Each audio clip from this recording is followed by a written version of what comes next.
Hi, this is Jeffrey Wernick, and welcome to another Fine Points. And so happy to have the panel back, both Bruce and Ryan.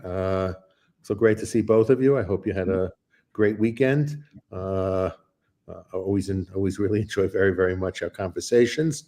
As we were having a background conversation, Ryan and I, Bruce, waiting for you on. Ryan brought up the point of what happened with X, Twitter, and Grok with the apparent manipulation that Elon Musk was doing, so that people could be promoted his version of the Afrikaners. So, Brian, why don't we, since that's what we were discussing prior to getting on, why don't you open with that? Okay. Go ahead, Ryan. It's an interesting topic. And really, for me, I find the manipulation of these social media platforms interesting in their own right, because there's such a very obvious, social engineering dynamic that's very prevalent today. But for this conversation, it was more about, we discussed the Afrikaners, the immigration, which I think has been somewhat of a carryover topic for what we've been discussing, the constitutional issues. And so I thought it was interesting after our conversation last time around the Afrikaners, around the immigration into the country, and the discussion of, like, we didn't even really get into the validity of the conversation around what's going on in South Africa, apartheid, and into the change today, and what the differences are, and racially motivated violence. What I thought was fascinating is that on Twitter, and I can actually bring this up if you guys could bring up my screen.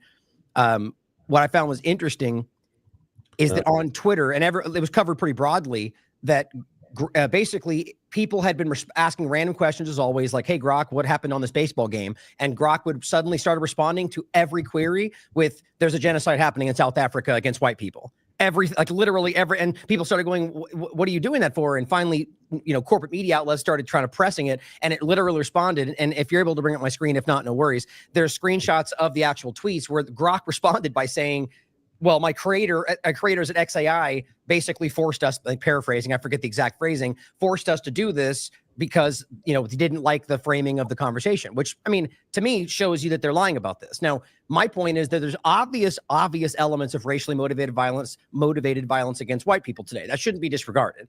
But right. It's a much bigger conversation coming from the apartheid from before and what's been going on. And the major point being, they seem to be blatantly lying about a lot of this, not to say there's no violence, but blatantly lying about a lot of it, especially while supporting a genocide and calling this a genocide. It's a fascinating topic and terrifying. So one of you guys' thoughts on that, both the Grok side of it and why he would be so, I don't think he tried to make it so obvious, but blatantly do that. And then the conversation of South Africa now overlaps with the immigration topic and the contradictory nature of what just happened in the immigration and what we've been talking about, a lot of stuff, wherever you guys want to take it.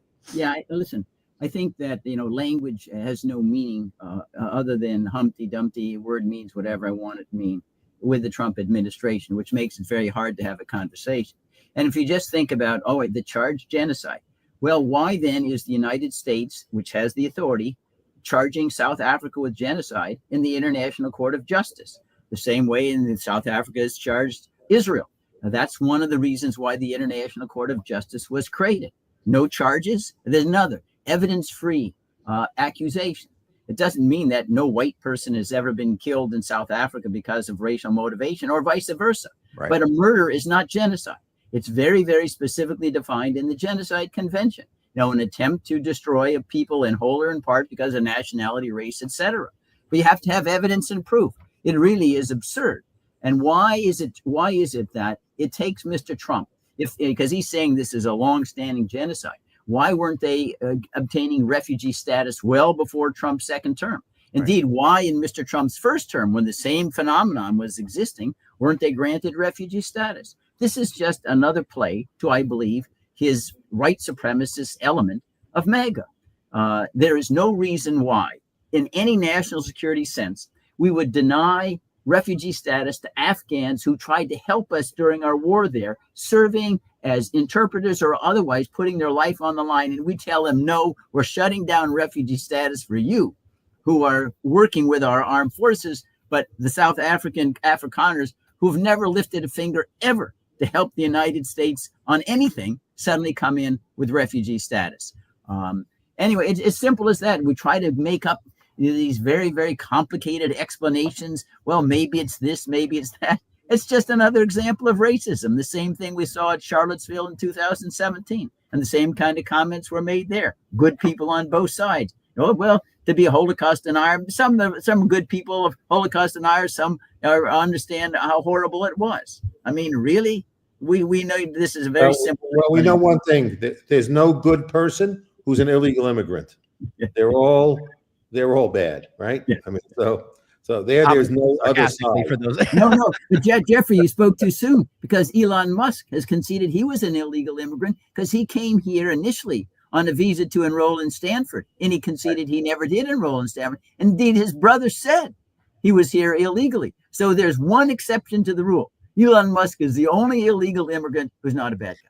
I would like to comment on a few things you said, though, Bruce, because, I find it, I can't deny the obvious overlap to some element of the conversation that's just racism, or even if you want to take it to white supremacy. There's no hiding that there is an element that, especially with my opinion, the Zionist overlap to this, which is obviously racially supremacist. Even the Israeli B'Tselem human rights group called it Jewish supremacy in regard to what Zionism is pushing in Israel. And I think that plays a huge factor. But I don't necessarily believe that it's white supremacy that's like the goal, sort of like the woke dynamic of the left. I don't think they truly wanted to instill woke ideology in people's minds. I think that was an end game for a certain to achieve a certain end. Not to say that there's not people that buy that and absolutely believe it. There are elements of that even within his administration, but I wonder whether it's more of a head fake, a ploy to get these certain agendas done for a larger sense. I agree with you, Ryan, but I think, like most things, they have more than one cause. Right. And most time, multiple causes.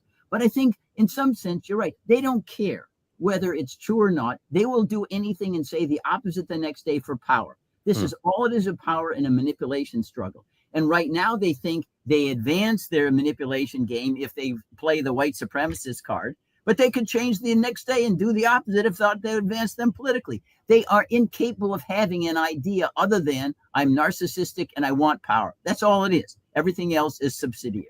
Well, and I also think the South African element of the, as you mentioned, the ICJ and the case against them, it can't be ignored here. Like, obviously that's the starting point for this massive thorn in their side. And so it's interesting that kind of becomes the focal point as no, you're doing a genocide. It's like, it almost feels kind of, it's almost insulting to our intelligence. Like you're saying, there are metrics that should be met, and they're disputing that in most cases when it comes to Gaza, which are objectively higher than what we're seeing here. And so it just seems kind of an obvious dishonest point. But the difference also, Ryan, is at least in that case, they take their evidence to an international court. Right. With regard to the Afrikaners, they've never taken the case to any court whatsoever. Even though it's sitting there right today, there's nothing that prevents the United States from this very afternoon filing a case in the International Court of Justice claiming the Afrikaners are the victims of genocide in South Africa. But then they'd have to produce their evidence, which is the whole process point. Then you'd have to do evidence. Yeah. There's the rub. No way. I agree with that. They don't want to go to court. They don't want to make this an issue of principle. They want to make it crude, raw power is all about. Power that they assert that they hold, and power that they assert that if anybody tries to limit it, whoever tries to limit their power is an illegitimate body, run by radical leftists. And I think their intention is to be as outrageous as possible, and then to intimidate anyone who dares to dissent. And ultimately what they want to do is they want to completely squash dissent. And they want allies in helping them squash dissent. So this is a way of building a coalition, because there are a lot of racist people. And so this helps build a coalition. Because again, the point that I've made several times, it's like if we go back to the immigration issue, about 50% of the illegals in the country are illegal because they cross the border, not going through the right procedures. But 50% of the illegals are people who were here on student visas or work visas or tourist visas, and they had an expiration date, and they've overstayed the expiration date, and they're here as illegal as someone who crossed the border illegally. And I don't think there's been much effort to round up those people. So they're targeting a specific cohort of illegals, those that are likely to have crossed the southern border and likely are Hispanic in nature. So they're targeting a specific group of illegals, even though those illegals don't represent the majority of those who are here illegally. They're attacking a group that is not the majority of those who came illegally. They're a large cohort, they're a material cohort, but they don't resemble a majority of the cohort. So when you have almost 100% of,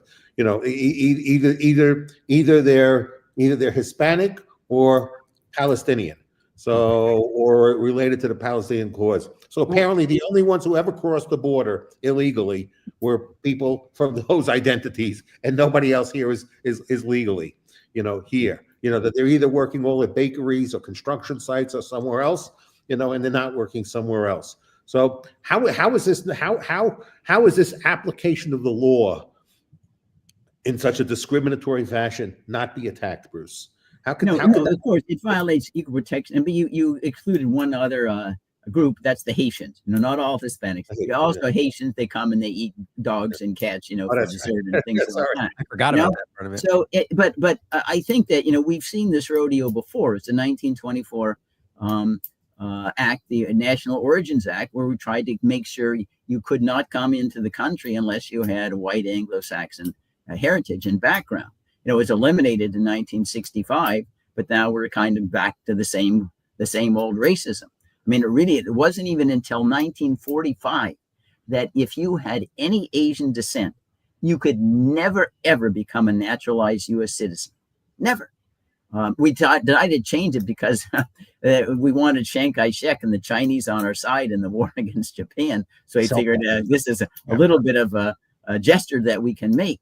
But and I'm not saying the United States is unique on this score. Other countries also have these very, very nationalistic, immigration laws. And I think it's a very unhappy description of the species and the tendency towards tribalism, unless it's fought and say, listen, we evaluate people in the United States on the basis of their character and accomplishment. That's all. You comply with the law. We don't care about the other elements here.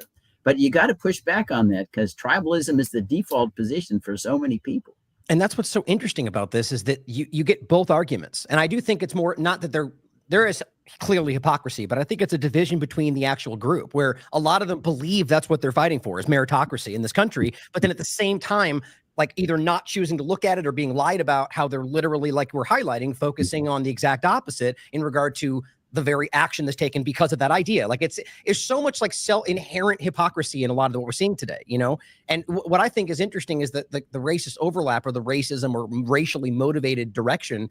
The good example to pluck out of this is that, like, going back to my point that I don't think we can hide the supremacist kind of nature of a lot of the Zionist perspective and all this. And a Batar U.S. tweet was already identified, even in court. I don't know if you saw this. There was a court document that showed that tweet alone was likely the only reason that they tried to deport somebody. They detained him for 48 hours. Then it turned out that they, after that process, finally found out that it was a complete lie that was in the tweet, and they let him go. But that was Khalil was the same point. It was tagged by that group alone. And so this is a Zionist organization that is literally tagging Americans and immigrants alike and saying, deport these people. And that they almost got one deported for a lie in their tweet. And, so it seems that this is more than just racially motivated. It's being driven by something very ideological. And I think that there's people that are falling for that. But you just get what I'm saying? There's a split there. And I don't think they all recognize that they're in the same camp.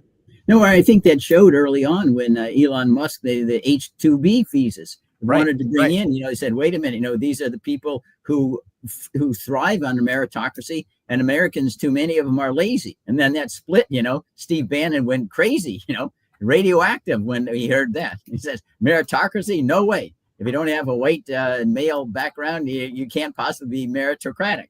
Really? You can imagine all the geniuses in the world that never would have accomplished or been permitted to accomplish anything under that kind of standard. But I agree with you that that's an inherent contradiction. But that happens all the time in the species. It was F. Scott Fitzgerald. He wrote this marvelous line, I think, called the crack up. The mark of a first-rate intelligence is the ability to maintain two opposite ideas in the mind at the same time, and yet retain the ability to function. That's intelligence. And these people do it all the time. I mean, take, for example, Trump goes to the Middle East.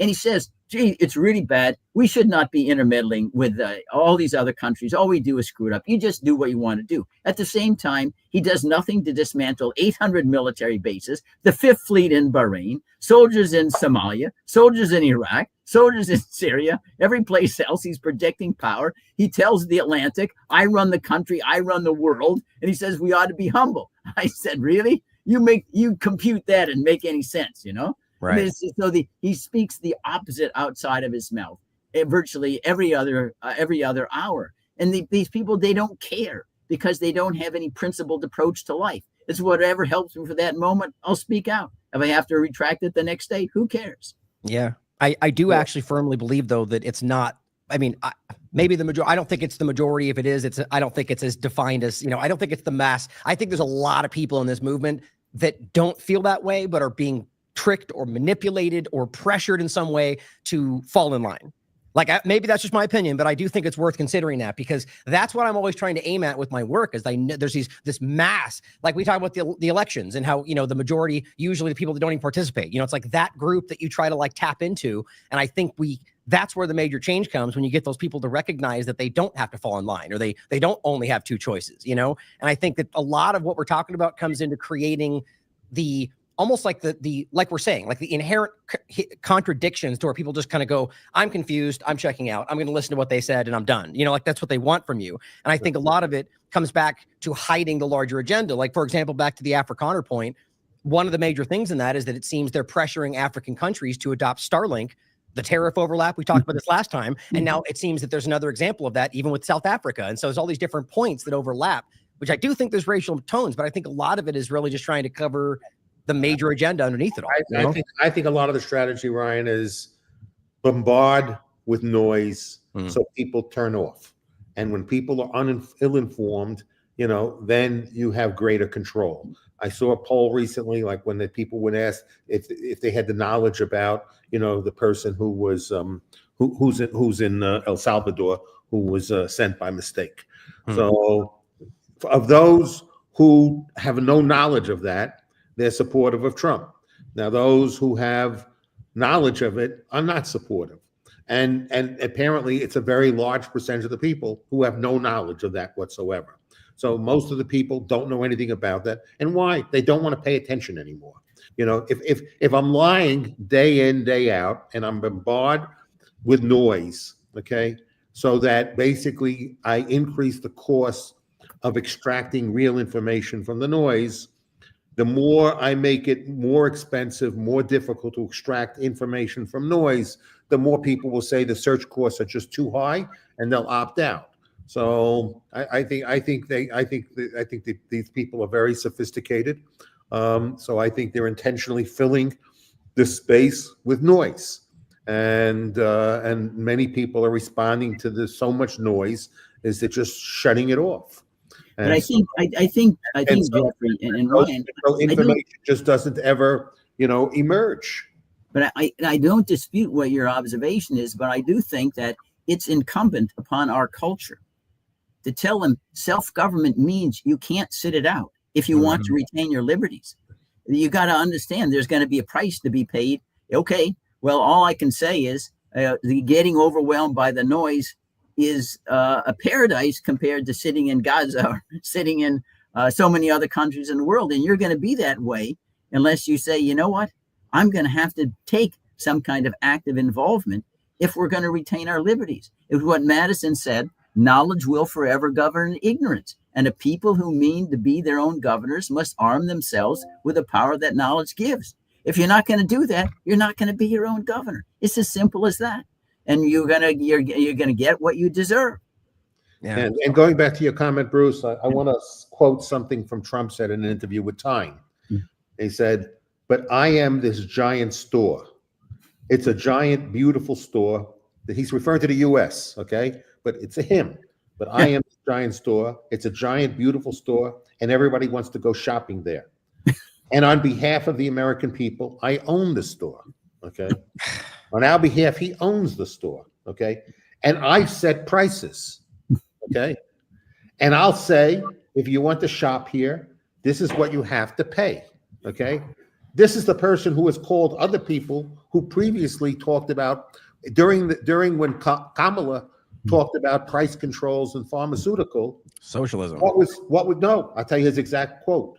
This is communist. This is Marxist. This is fascist. Okay. So Interesting spread right there.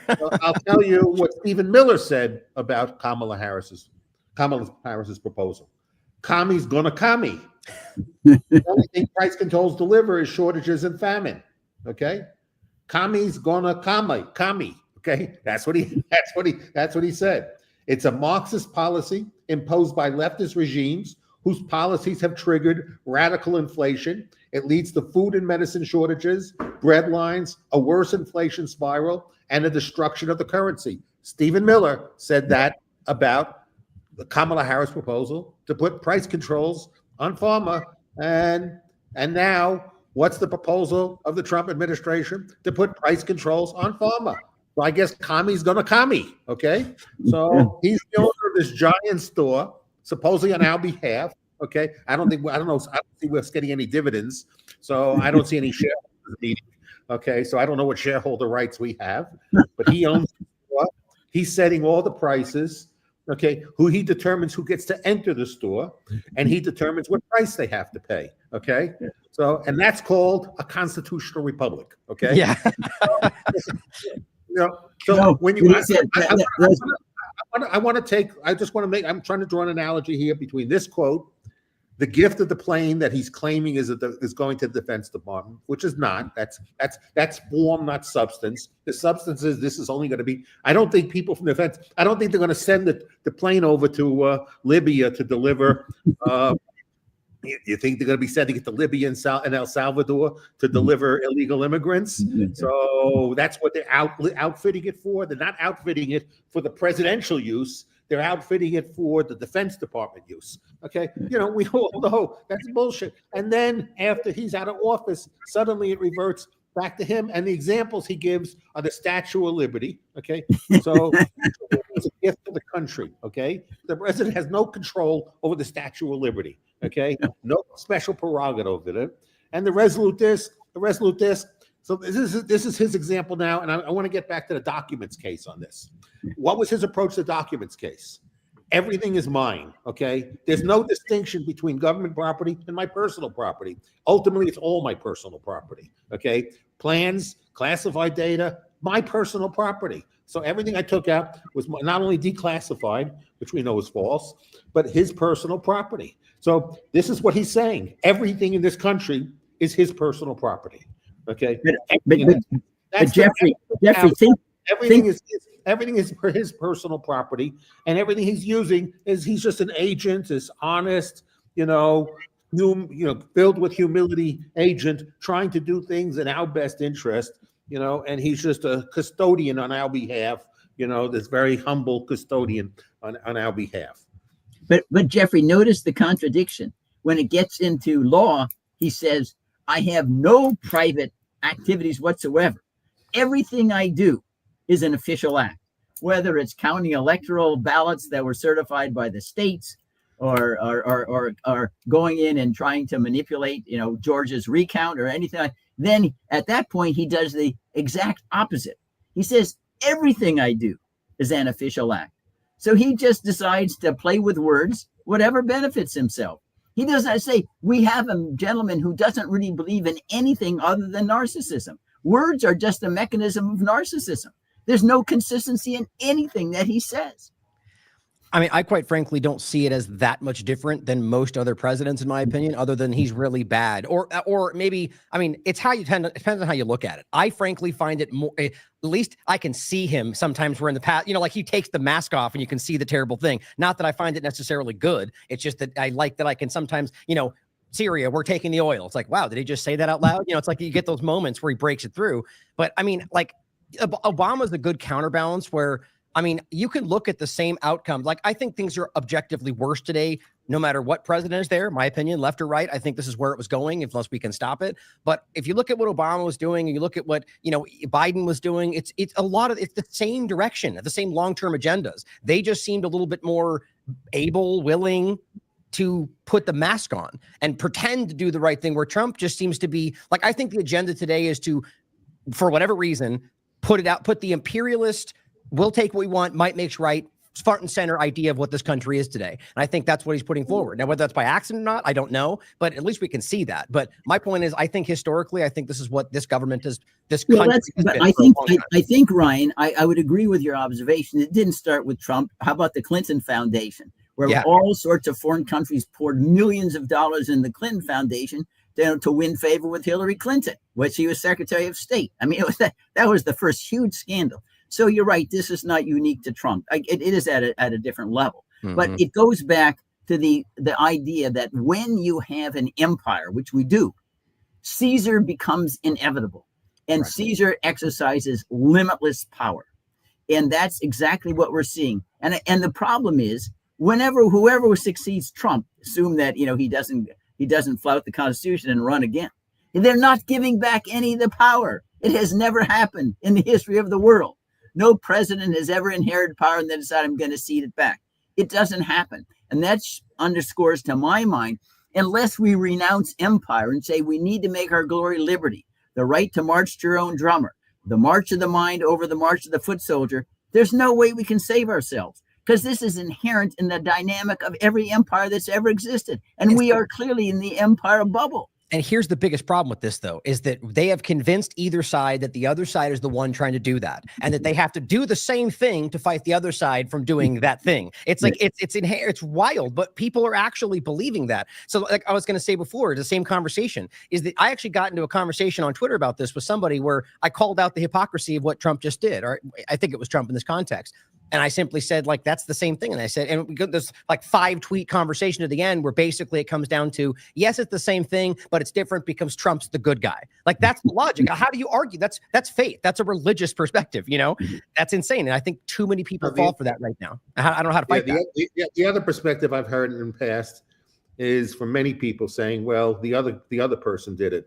So I said basically, because the other person does it, that now has permanent immunity for anyone going forward. That's like a stupid. It's a very stupid argument. It's a justification, but it's a stupid argument. It's a moronic argument. It's people who are very cognitively deficient making arguments like that.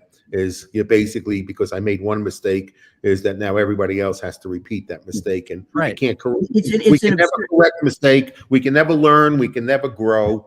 And that once one person got away with something. So I told some people, if we have evidence that people have gotten away with murder, then why should we ever imprison anyone who committed murder? If there are people who've gotten away with it, why shouldn't that give immunity to everybody else getting away with it? For any crime, then gotten away with crime, then why don't we give immunity to everyone else if there are examples of people who've gotten away with it?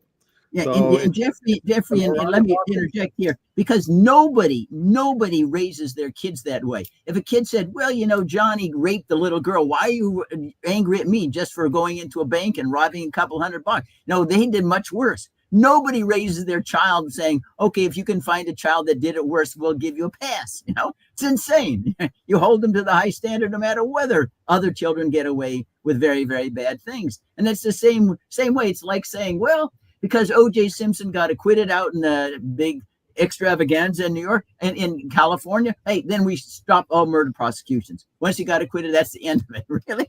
I mean, this is the law of the jungle. If O.J. gets away with it, why shouldn't every other rapist and murderer get away with it? Another part of it, though, too, is that what happens in foreign policy, and a lot of, I think, Americans, like this rampant lawlessness has become kind of something that, children grow up watching this. They think that's what it's supposed to be. They take it on, which is basically, take like white phosphorus, for example, where in Ukraine they start supplying it to Ukraine. Well, Russia used it first. It's like, what are we in kindergarten? Like, so you're doing the same thing, and so that makes it like they started it. Like, is that really the argument? And yes, you see that every day. Where like with immigration, well, Biden let him in the first place. It's like, what logic are you trying to present here? So you are at least admitting at best that you are just as bad as them. But that goes back to that same point that, well, we're the good guys doing it, so it's okay. And I really think we should dive deep, all of us out there listening, on how you fight something like that. It's not the same as just presenting information that challenges their view.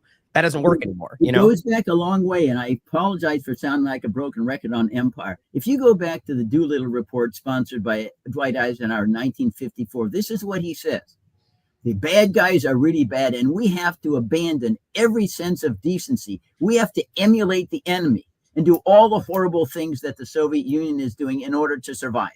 And so that's what we decided to do. We will destroy ourselves by imitating the enemy and call it a success. No, that's a failure, a complete failure. But it shows you how long-standing this attitude has been. That's like 70 some years ago. We're still in this empire mentality. Okay, we have to bend the rules. We have to do it. The bad sides, like Dick Cheney. We have to go to the dark side after 9/11. So we even didn't accomplish anything. We have to engage in torture. We have to engage in kidnapping. We have to engage in planned assassinations. Okay, because the other side, Osama bin Laden pretty soon is going to be in Washington D.C. I mean, that's the end of civilization. Really? If you want to just find bad people out there and say, okay, if it find anybody who's done it worse than we, then we can imitate them. Civilization is done. We're back to the Lord of the Flies. That's why I think we're back to my proposal, which my proposal is have somebody in there, once they may take office, once people run for office, at the point they're a registered candidate and they're running for office, that they have to swear that everything they say is under oath, and every statement is under oath, and therefore everyone would be subject to perjury charges. So I would subject everyone who has public office subject to perjury charges, and then they would be very much more careful about what they say if they were subject to perjury charges. But see, that's an interesting thought. But here's the problem, though, is that right now we have many examples, even just like declarations of war in Congress, where you can see like a collective like they no longer care to enforce their prerogatives. Yeah, exactly. And so in this case, like you could argue that they may at least not lie as much as a start, but once they realize no one's going to hold them accountable, everyone else, is if every citizen had standing, believe me, there would be groups that would be funded that would start bringing perjury charges. Hey, I like the idea either way, whether they follow it or not. Like, get the ball rolling, because they should be held to that standard, But just like you'd have the American First Legal Foundation, you'd have the Thomas Jefferson Legal Foundation, the James Addison Legal Foundation. Then you might get the Koch brothers and Al Adelson and other people doing their targets and charging people with perjury, and then people will be much more careful about what they have to say. They weaponize it, and those very people only look at the wrong people. It's like that's how that works. And I have that's true. Nothing should be classified, okay, unless there's a vote, unless there's a vote by people, including like a FISA court thing, to classify something, and then we get some audited group to find that if there's anything that's been inappropriately classified, according to some other, third party, then the people who inappropriately classified something then can get also brought on criminal charges for abusing the classification process. Mm-hmm. So there should be a lot more transparency, and there should be a consequence associated with making knowingly false statements. Absolutely. So, the problem we have with that, the approach, Jeffrey, which I agree in sentiment, is that at least right now under the Constitution, it's the president that is entrusted under Article 2, Section 3 to take care that the laws be faithfully executed. Now, the president doesn't do that, right? That's the problem. And what the framers understood, and even as recently as Nixon, that the remedy is, because the judges can't get on and play prosecutor at the same time and enforce laws, is you need to impeach presidents for failing to faithfully execute the laws. Right. So the expected Congress would be the check. They would provide the spur to execute the laws, because otherwise you're going to be impeached and removed from office. It's the fact that Congress has disappeared from the scene. It's AWOL. It's anemic. It's docile. It's a nothing. It's destroyed our separation of powers in the system. Think about this example. I like to give this example, TikTok. Okay. Think about all the language we heard about the threat, the existential threat TikTok represented. Okay. Yeah. So, and this was bipartisan, right? It got passed on a bipartisan basis to ban TikTok from the US because the Chinese were sucking all this information out. Okay, and it was deemed to be a national security threat. Okay, so it was confirmed by the president and Congress that it's a national security threat. Now, Trump never got back and said TikTok's not a national security threat, and I want the Republican Party to change their mind and say, "Oops, we made a mistake." You know, we got rid of all those rhinos who called it a national security threat. No, he's done nothing to change that. You know, other than sign extensions. Who knows if there's any deal being negotiated? But meanwhile, we had a Court of Appeals, we had the Supreme Court all affirm the judgment made, the legislation as being constitutional in nature, and yet is the law being enforced? No. So Congress passed the law. The president is not enforcing the law, and Congress is doing nothing about, enforcing the law. And supposedly, this is a threat to national security. So no, what's a greater threat to national security? You know, the one guy in El Salvador. Okay, he's a threat to national security. He's a real threat. We can't bring him back. We can let the Chinese keep sucking all this information that on a strong bipartisan basis, we said that they were taking over all our economy through access, all this information, how horrible it is. Somehow that's less of a threat than this one guy. Okay.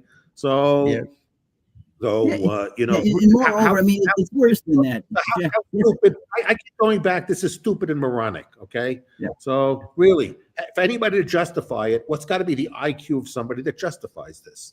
Yeah. Okay, they either know better, or they're intellectually dishonest. So they're a smart person who's intellectually dishonest, or they're just a moron. Yeah. What's the justification to justify it? I think it's somewhat even worse, I believe, Jeffrey, than you described, because Congress provided in the statute a waiting period, 180 days, I believe, or 90. Whereas given TikTok, you can try to find, a buyer, that would eliminate the Chinese threat, if so to speak. And that the time expired just, I think, the day before Trump was inaugurated. So Trump comes in. He doesn't ask Congress to amend and give more time. He issues an executive order, says, okay, I'm going to nullify the statute with an absolute veto for 75 days.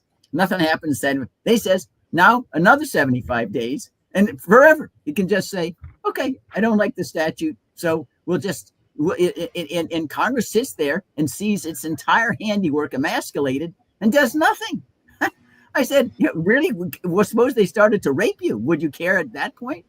I mean, it's truly disgusting. And the system can't operate without checks and balances, right, as we can see it right now. And Congress, I believe Congress is the bigger culprit than Trump, because at least we can expect everybody to try to aggrandize power. But here, the Congress is the opposite. They're surrendering power. All the prerogatives, don't give it to us here. The president can be a king. And he says the most outlandish things. There's no pushback from Congress. So when the president, Trump, tells the Atlantic, I run the country, I run the world, anything in Congress to say, no, you don't, we're part of the United States too, a complete silence. I mean, but this is only going to change if we, in voting, tell the members of Congress, we're not reelecting you unless you actually do a job. Otherwise, why should you get any pay? All you are is ornamental at this stage. It's disgusting. Yeah. And well, there was, if I remember correctly, I was just reading, there was somebody that was starting articles of impeachment, right? And they pulled it back, arguing that they wanted more alignment with the So I wanted your thought on that, both of you. Like, is that, in your mind, was that actually an indication that they thought they might actually get more traction if they gave it time and maybe Trump would stop, or that they just gave up on it and that's the way they're framing it? Because I'm worried the latter. Right or wrong, the Democrats believe, and that's why the Democrats are one that pushed the withdrawal of the impeachment article. Al Green may do it a little bit later. But the reason was, for them, everything is a political calculation, a partisan political calculation. No, we don't want to do it now because it might impair our chances in 2026. It has nothing to do with the Constitution, has nothing to do what's good for the American people, has nothing to do with liberty. It has only to do with their calculation in a partisan political way, which is disgusting. That's the reason why we're going down the drain, that kind of calculation. And I remember in 2006, I had drafted articles of impeachment for Cheney and Bush because they're clearly flouting the Foreign Intelligence Surveillance Act. They're doing all sorts of things without any declarations of war by Congress. Okay, so Nancy Pelosi comes in. She's speaker in 2006. The Democrats get control. And the first thing she says is, impeachment's off the table. So I wrote and said, wait a minute. I look Article 2, Section 4. Impeachment's right there. Well, it was her calculation. A partisan, it'll hurt our chances in 2008 to get the presidency, and therefore presidents can pit impeachable offenses, vice presidents can pit impeachable offenses. We don't care anymore. It is that attitude. But it's not only that one side. I once approached former House Speaker Robert Livingston. I used to know him very well professionally. He had youthful indiscretions and he left office. And I told him afterwards, where we had this limitless executive power being approached and championed by Bush and Cheney, I said, Bob, you got to call and support Pelosi to introduce and get articles of impeachment. We can't let kingship prevail.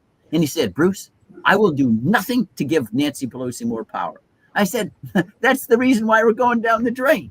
You can't have that attitude when it comes to the structural way in which our Constitution is supposed to function. You see, and back to that point, though, Bruce, and so this is the hardest thing.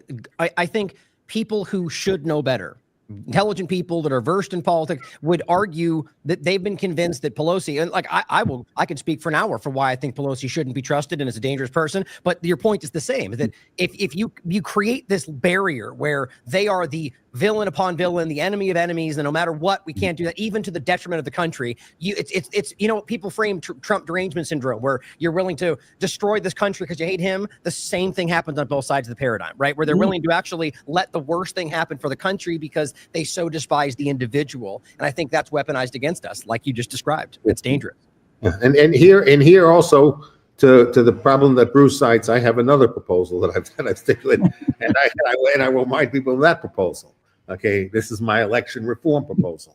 My election reform proposal is simple: no PACs, no donations to political parties. Yes. Okay. No political advertising within 6 months of the election, except by the candidate himself. I say ever. None of these motion issue advertising. Okay, and people can only contribute to a candidate in a jurisdiction they're able to vote. So basically, you can't get people voting for local elections. Only the people who are eligible to vote can contribute to the campaign. For state elections, only the people who state contribute, and either a $5,000 or $10,000 cap to a person. So now people have to raise money. They can't, and big money won't have any more influence.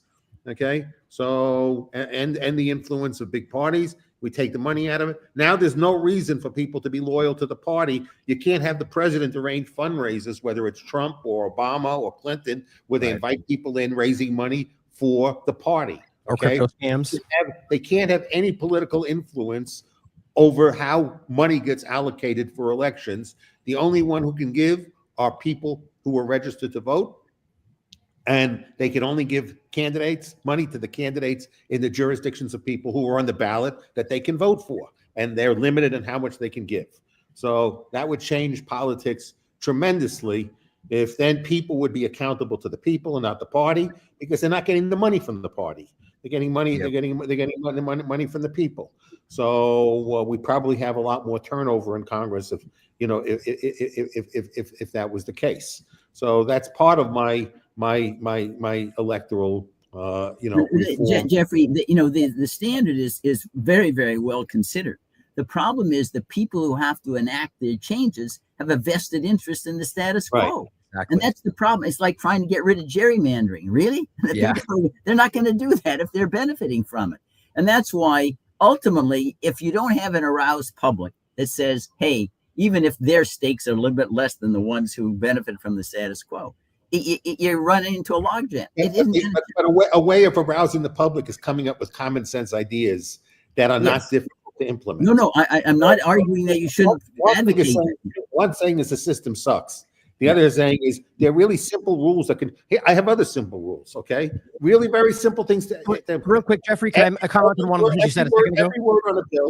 Every word on a bill, you have to know who the author is, so you know the provenance of every word on a bill. Okay, any edited, like you get to see, like in any legal contract, right, where you see redlining.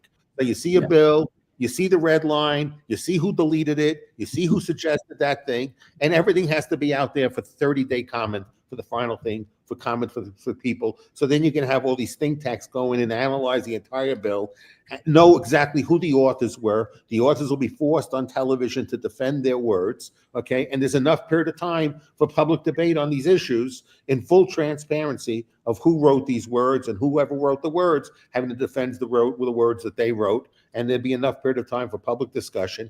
And every time there's an edit to the document, that would be public information. So on a real-time basis, when the document got published, it's like a contract that you make available to everybody. And when somebody touches it, whoever else is in party to that agreement is seeing who's touching it and what their touches are. That should be that should be it. Another thing, okay?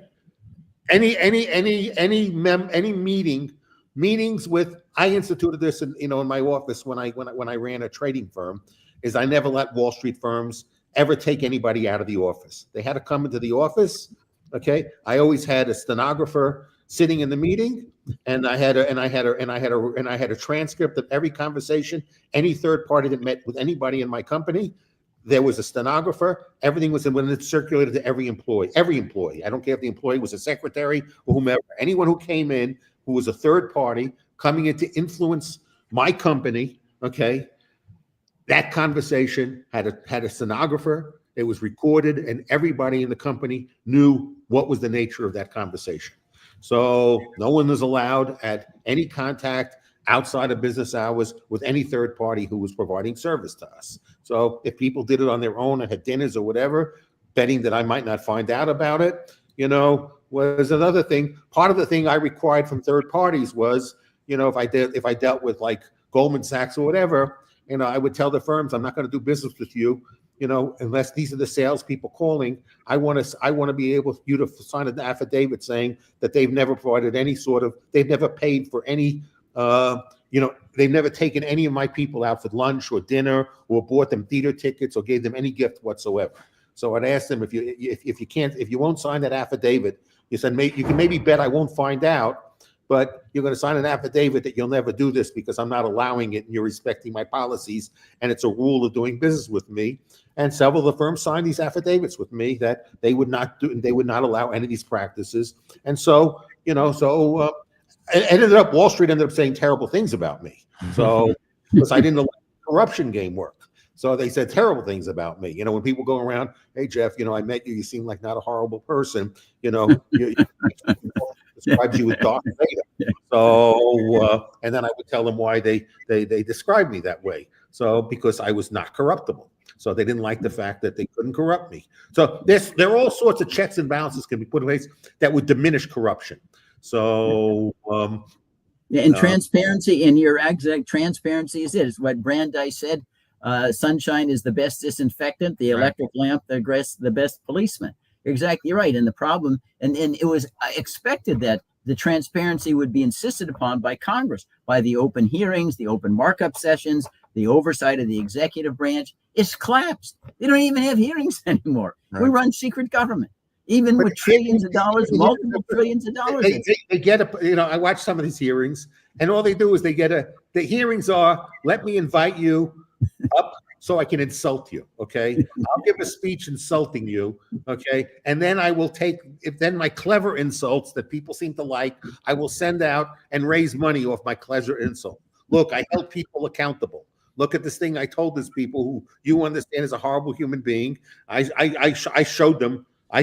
Look how forceful and strong I was and how I insulted them, and didn't give them a chance to speak. And then people say, yeah, you're fighting for our cause and we're going to send you checks. I mean, and it goes both ways too, right? You can see, so you got on the one side, everyone up there, whether left or right, is trying to find their Twitter moment where they can get that viral video click where they make, scream the things they want you to say. And at the same time, at the other side of it, like we just saw with Kristi Noem, and it's not left or right, but this was a horrible example where they just refused to answer the question. Like repeatedly, very basic things. And that was about the MS-13 tattoo, which is such an embarrassing moment for all of them. And she just wouldn't answer the question. And then in reverse starts insulting him. Oh, your constituents must be embarrassed. Like, it's childish. And I get embarrassed Like I can only imagine what people around the world see and they look at what we're doing here. It's embarrassing, but it goes, and so back to the whole point is that it doesn't allow change. It all becomes personal. It becomes, they dig in.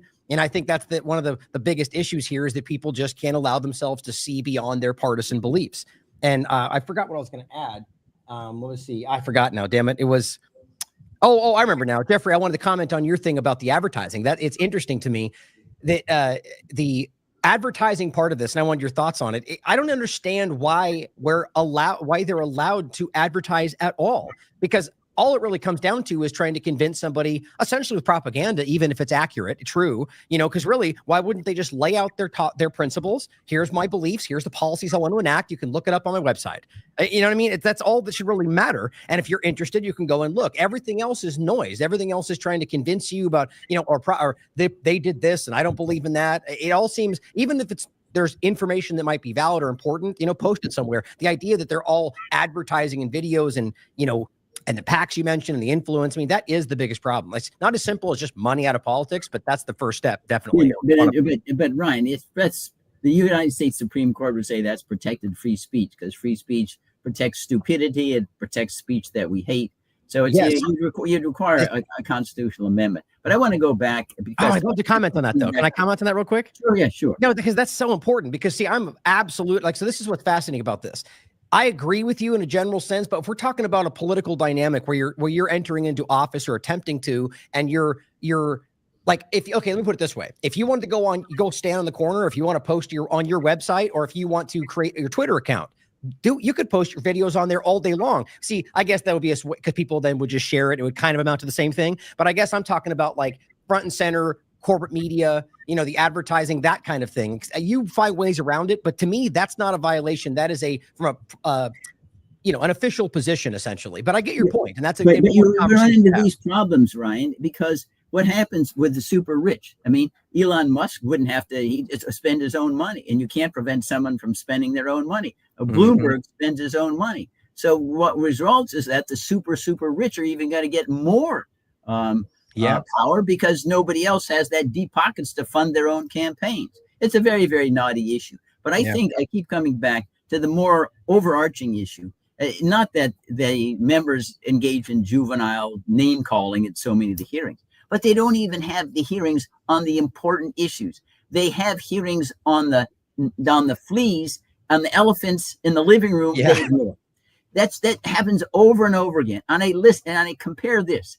And maybe I'm older than you.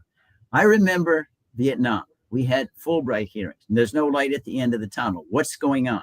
Day by day. That's ultimately accelerated the end. We have Afghanistan. 20 years, $2.3 trillion, a worse edition of the Taliban than we begin. There are no hearings. There's no oversight. There's no second guessing other than the last 3 seconds of exiting from Afghanistan when it was clumsily done. But all the previous 20 years, both administrations, $2.3 trillion for no purpose whatsoever. And there's no congressional hearings on this. Unbelievable. But they'll have congressional hearings on whether we should end daylight savings time. we learned from New Jersey that Congress doesn't do oversight; they just do publicity stunts. That's it. So that's the argument from the executive branches. It's not that they object to oversight; they object to publicity stunts. So and of course, any oversight is a publicity stunt. So that's done by the opposition party. So this is the stupidity, of this process. But I think it goes back to the fact is that I blame the American people. I blame the American people for the fact is that Benjamin Franklin made it clear the message, and I think all the other founders did as well. The only one who's going to uphold our constitutional republic is the people. Yeah. So it's not up to the president. It's not up to Congress. It's not up to the courts. It's up to the people to withhold it. And we have a very simple way of doing it, Bruce, that you mentioned. When you get a president that goes beyond the scope of their executive duties, and Congress does nothing about that, you elect people in Congress to remove people and have people run on the fact is, that yes, I have this ideological beliefs, but ultimately, my oath of office is to uphold the Constitution. And there's a difference. We place the Constitution above ideological differences, so that we can go and we can argue about ideology all we want. Congress pass the bills, but one thing that should be nonpartisan is that nobody should breach the Constitution. So that should be something, and the people should have that more important. Unfortunately, most people are ill-informed, and those that are informed are special interest groups, who are in this involved, and that's why, the words I've used to describe our system, I don't call it a fascist state or or democratic or Republican society or anything like that. I call our form of government a corrupt, crony, corporatist cartel governed by kakistocrats. Okay, so that's our system. Our system is completely corrupt. It supports cronyism. There are a whole bunch of cartels that have a significant amount of influence, and we're governed by the worst cohort of people in society. Yeah, for sure. But the reason we are, Jeffrey, we've done that. Okay. Yeah, and Ben Franklin knew that. I mean, Ben Franklin at the Constitutional Convention said we got to keep government small, because the two overpowering incentives of the political animal is money and power. And if you combine those two and keep creating a bigger government, you will attract the worst people: Caligulas, Neros, Claudiuses, the worst people in the world. Genghis Khan, Ivan the Terrible. He says that's why you have to keep the government relatively small. Right now, it's so big. When you're you're the president of the United States, you de facto are the wealthiest and most powerful person in the whole world by orders of magnitude. So you're going to attract sociopaths, which is what we've done for the last 50 years or so. Now, one of the difficulties that we have, I believe, in trying to draw the line and say, now we're going to start impeaching presidents who flout their constitutional obligations, is because the impeachable offenses have gone on so long and been unremedied. The first thing you're going to say, oh, it's partisan. Why didn't you go after LBJ or Nixon or Carter or Obama or Bush or whatever? We have to be able to admit it is going to be a little bit unfair for the first one. And that's why I have always advocated and drafted resolutions from Congress saying that that would not take effect until the next presidency. Mm-hmm. So you can't say it's targeted at an incumbent, because the resolution doesn't take effect till the succeeding election.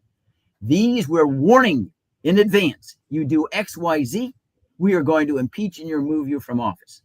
That is the only way we can overcome this sense that every impeachment is partisan, and if it was somebody else in there, we wouldn't do this. Right now, I did get one bill. Ted Yoho, when he was a member of Congress, he introduced it. It didn't go anywhere. But that, in my judgment, is the approach. Give fair warning. We're changing the rules. We're telling you we don't know who's going to be the president next time. But for them, or no more are we going to blink at your constitutional violations.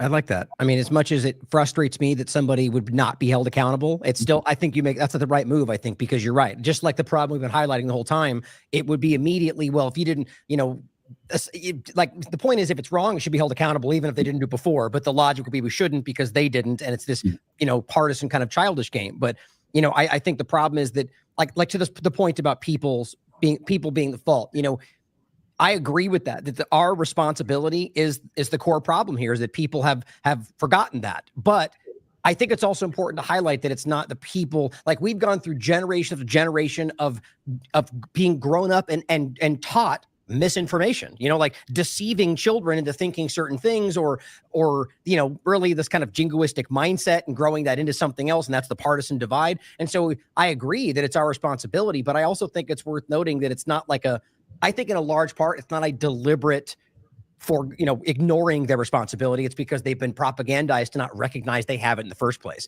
which is an important nuance, I think. But all that, I think, good.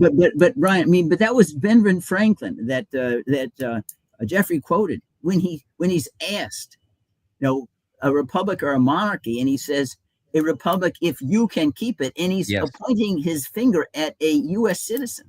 Oh, I agree. He doesn't say a republic if we can. You can keep it, right? It's your responsibility. Now, I agree, the leaders in some sense are more morally culpable because they try to exploit, indifference or ignorance, and they try to use propaganda. So we have a leadership deficit, to be sure. But ultimately, the whole revolution in thinking that was inaugurated by the Declaration of Independence is that government by the consent of the governed. That's it. That's what self-government is about. If you're not willing to discharge the responsibility, you're not going to have self-government. Right. I agree. But this is the fault. Think about how pathetic the American people are.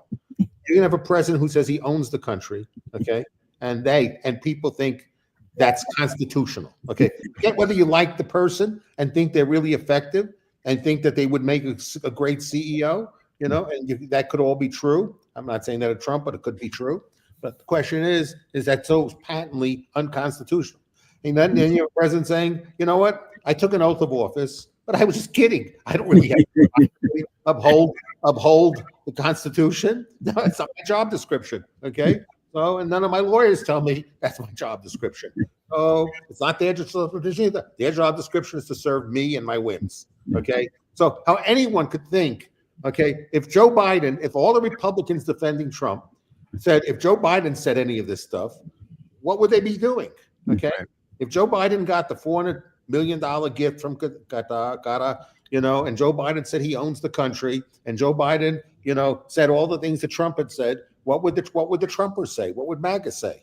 Okay, so the difference is, many of the stuff, and Joe Biden said many things and did many things that I thought were impeachable. Okay, but even those words have never come out of Joe Biden's mouth, never come out of Barack Obama's mouth. They each, whether they really believe they have to uphold the Constitution, at least they don't flout the fact that they have no obligation to do so. Okay, they don't flout the fact. They've never flouted the fact that Americans that people who are in our jurisdiction, they know what. Essentially, the only people entitled to due process are who Trump says are entitled to due process. Okay, no other. Tell me other examples of precedent set. But again, I'm not saying other people have not done impeachable things. But when you say to start a precedent of doing something so that it's not considered partisan, okay, the boundaries, the lines Trump has crossed are much more than I think any other president has done in this century. Do you think the only close rival we have, Jeffrey, and I was there, there's Richard Nixon and David Frost. When Nixon says, if the president does it, that means that it's not illegal. I said, really? No, not under our system. A government doesn't believe that.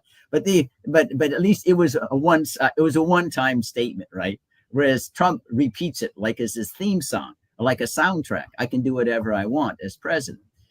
And you're right; it's truly alarming. I don't think Nixon ever said he owned the country. Okay. No, he didn't do that. Exactly.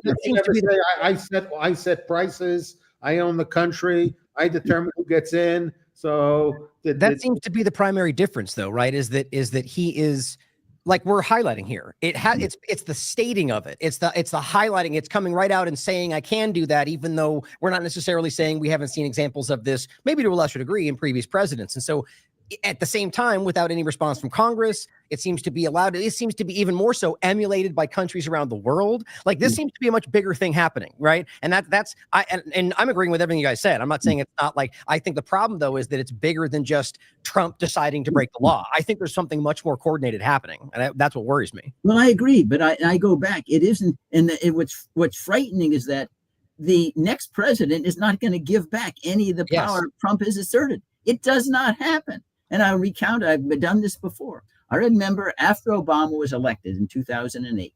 So I was up in Congress during the lame duck session with John Conyers, who was out of the Congressional Black Caucus. I said, John, you need to pass resolutions that expressly have Congress saying that the precedent set by Bush Cheney, Congress does not accept as being the law.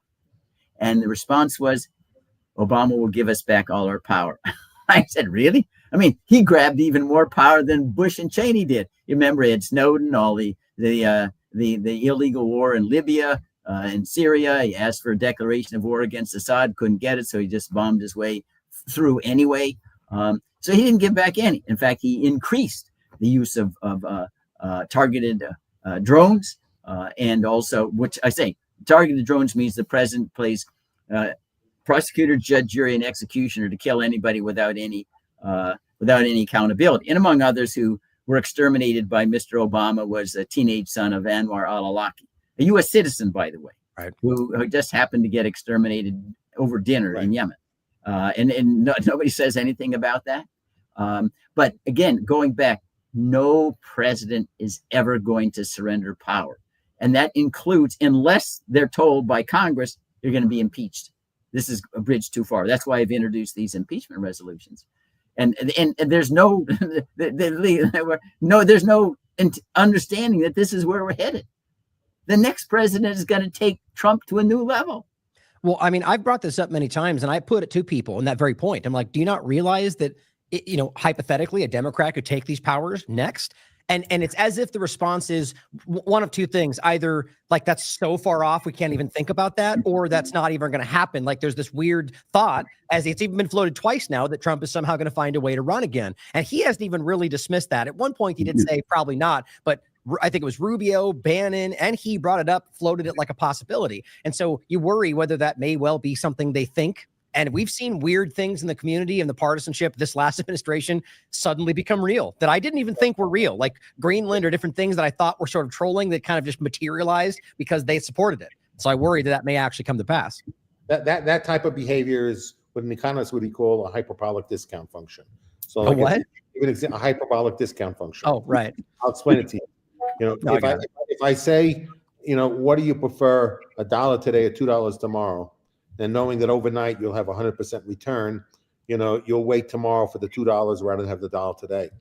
Now, if I say I'll give you $1 today or $10 a year from now, people will take the $1 today, even though there's no way they could generate a 10 times return over the course of a year, because as the longer they have to wait, the higher their discount function is. So essentially is that a presidential election is several years out. So the discount rate associated with that outcome is considered so low that it doesn't become in part of someone's decision makeup, because the weight they place upon a future event is so much lower than the weight they play on an event that's has closer proximity to them. So essentially, the weighting could be such that could be so low, the discount rate could be so high that that future event becomes irrelevant in people's calculations. So that's called the hyperbolic discount functions. And many voters, many people might have hyperbolic discount functions. So they might have very low discount rates for things that are in the immediate proximity. But if it's beyond, the immediate proximity, the discount rate might be so high that essentially no matter what the probability of that rate is, the discount rate's so high that it doesn't come in part of the calculus. So it seems to me, because that might be a common attribute to people having hyperbolic discount functions, this is a consequence of those hyperbolic discount functions. Jeffrey, let me give you, Jeffrey, if I could, I apologize, Ryan. I want to give an example of Jeffrey's analysis, which I think is spot on. So this goes back to my period serving in the Reagan administration, the Department of Justice, where we had a claim by the IRS that they could yank the tax exempt status of any institution that they thought was operating against public policy. So I asked them this early on. I said, what's public policy? Where do you find it? If it's not in the statute, is it in the ether? Do you kind of breathe it and whatever? Well, it's kind of what we think is good, right? I said, wait a minute, that's not law. You got to get it in the statute if you're going to. And this related to not a very flattering defendant here, Bob Jones University, which was a university. It got an educational tax exempt status because it offers degree programs that were accredited around the country, but they prohibited interracial dating. And so we said, wait a minute, we can't let the IRS claim this power. They can ask Congress to yank. Congress could enact a statute that says, okay, if you racially discriminate, you don't get tax exemption. That's constitutional. But they haven't done that. So anyway, we ended up, there was a huge brouhaha. We went to the Supreme Court, and as the Supreme Court, and I thought an 8-1 decision ruled against us, said, okay, the IRS has this authority. They can yank tax exemptions based upon their view of public policy. So now you see it today. Well, we're witnessing that. That's Donald Trump. I'm yanking tax exempt status for Harvard, Columbia, Penn. Anybody I don't like, oh, you're against public policy. He says, well, where's that in the law? Well, I just can make it up, just like in Bob Jones. The ether is there. I said, I warned, but when I said, this is what's going to happen.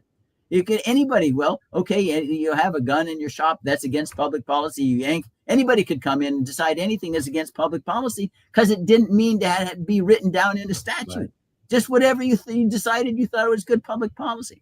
But there is an example, Ryan and Jeffrey, they wouldn't believe it. Okay, no, it would not happen to the other guys. It only happened to the bad guys. No, that's not how the world works. Don't worry, it's going to come around. It's going to happen to the good guys too when you think about it. So that's why you have to have a brain that enables you to think in advance. And I think right now there's a bill that was already kind of floated and pushed back on, but coming back up again around nonprofits. I mean, I've seen that. Intercept put a thing out about it, basically allowing them, like we all expect, to be able to the same way, but go after any nonprofit. They argue, I think it's always the frame is somehow overlapped or supporting in some way what they declare terrorists. So Palestine is what it's. They would give, Ryan, under that bill, they would give the unilateral authority to the commissioner of IRS to say, you're supporting terrorism. You're that's it. Yep. There's no hearing, no evidence, nothing. Okay. I've told this story before, so but I'm going to tell it again, and I'll try and say it quickly though, so not to be too boring. When I did my first venture, I was 23, 24 years old, and there were three guys that funded my business, and so. I was young and stupid in the sense of I had a good idea. I didn't really know the value of that idea, but somebody was willing to give me a check.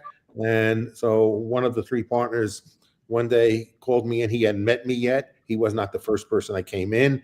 I came in through another partner who liked my idea and wanted to bankroll it. And so I met a meeting with it. So I met with his partner, and then I met with the third partner.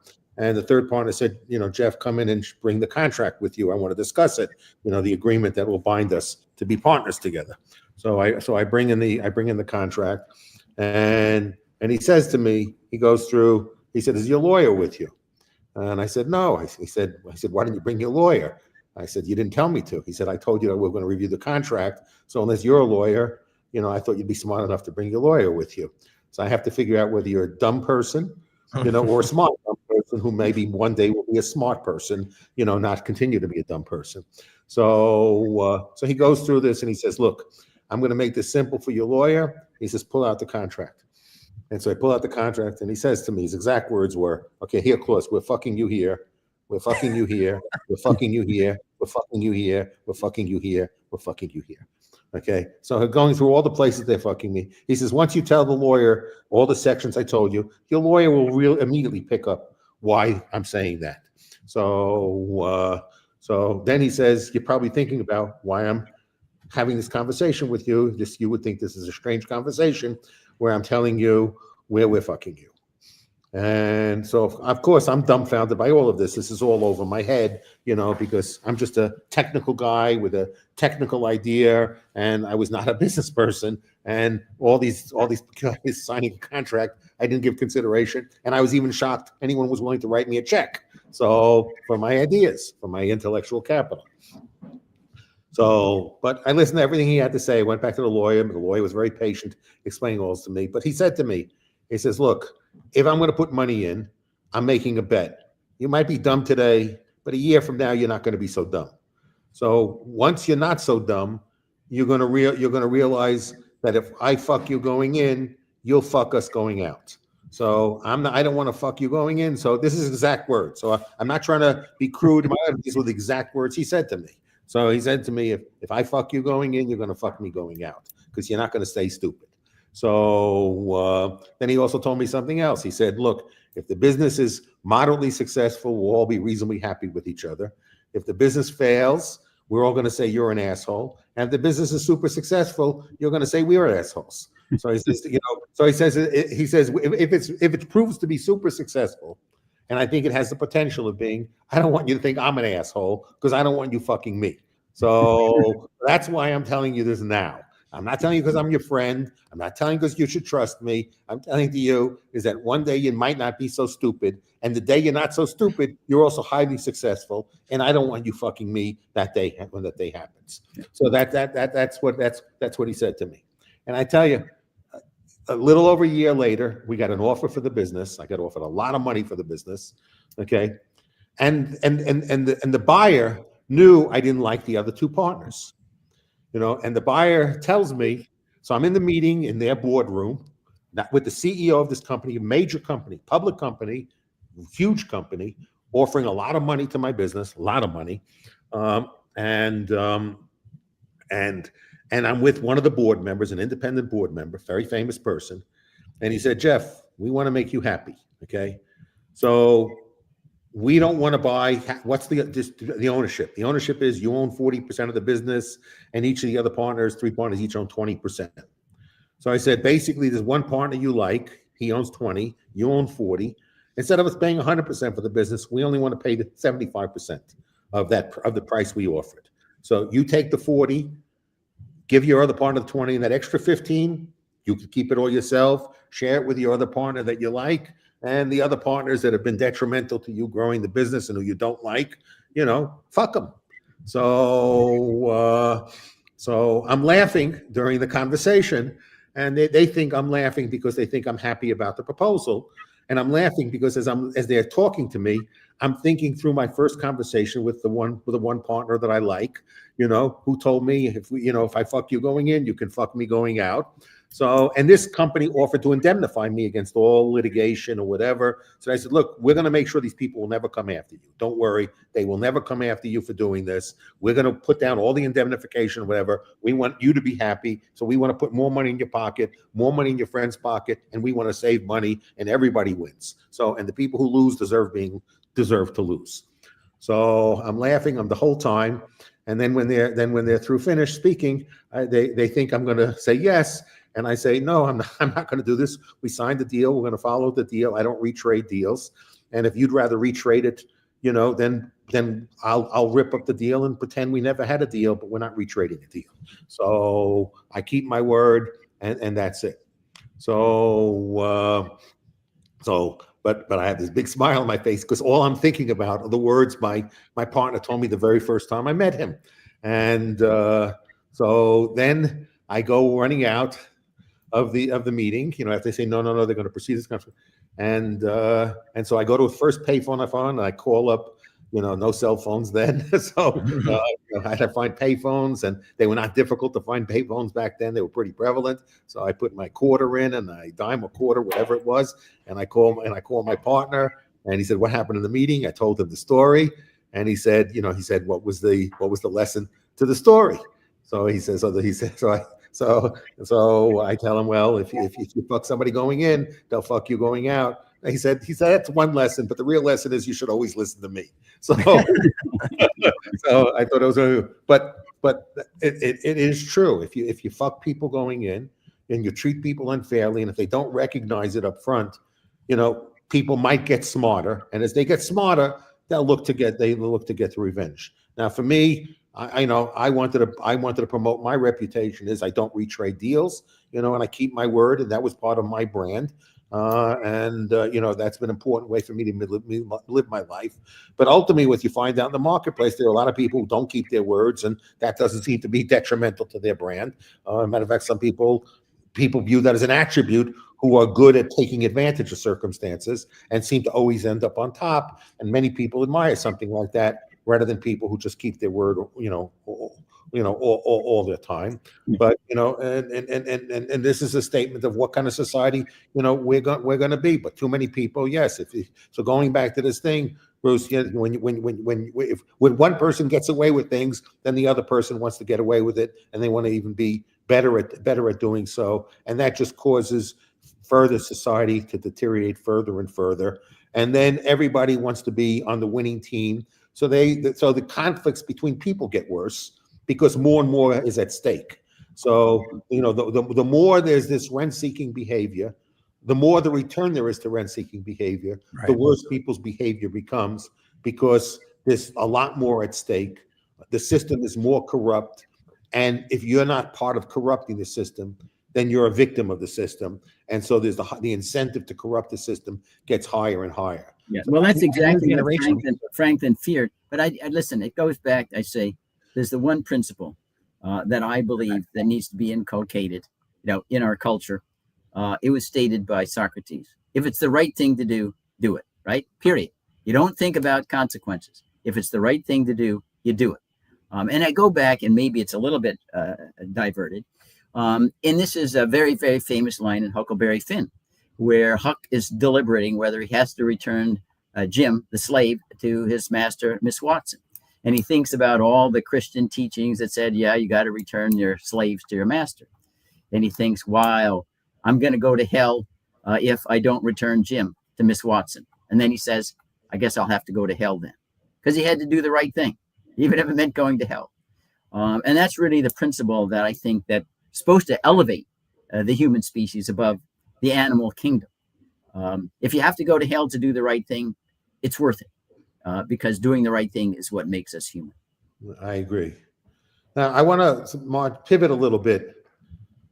What makes James Comey use of 8647 different than Matt Gates's uses of 86 in reference to the removal of McCarthy as the head of as the Speaker of the House? Because that's what Matt Gaetz tweeted, that that they 86'd McCarthy, something like that was he tweeted. So if you go back to dictionaries and the history use of that word, you know, the first term that doesn't come to mind is that you're suggesting to assassinate somebody. You know, getting rid of somebody doesn't mean you're getting rid of them by assassinating them.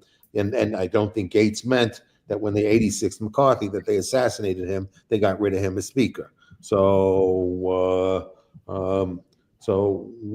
when you see all these claims of Comey, you know, whether people think it's in good taste or bad taste, you know, when he saw that shell formation, you know, whether he was responsible for it or not, or noticed it and took a picture of it and posted it, thought it funny, you know, I doubt that Comey was advocating for the assassination of Trump.